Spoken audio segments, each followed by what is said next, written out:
Quand vous lui avez dit taxe Zucman, est-ce que ça a été prononcé par exemple ce Oui, matin? la taxe Zucman. Il dit quoi? Je pense qu'on ne peut pas faire une réunion sans entendre parler de la taxe Zucman. On ne peut pas allumer un écran ni écouter une radio sans qu'on parle de la taxe Zucman. Il répond quoi? Il répond que le principe, il n'est pas opposé au fait de résoudre une anomalie totale. L'anomalie totale, c'est qu'aujourd'hui, une infirmière paye plus d'impôts proportionnellement qu'un milliardaire. Ça, c'est une situation inacceptable actuelle.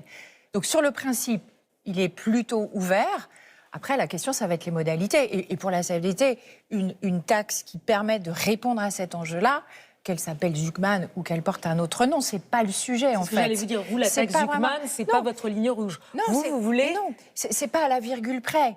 Nous, on est prêt à regarder, d'ailleurs, s'il y a des entreprises pour lesquelles il pourrait y avoir des adaptations.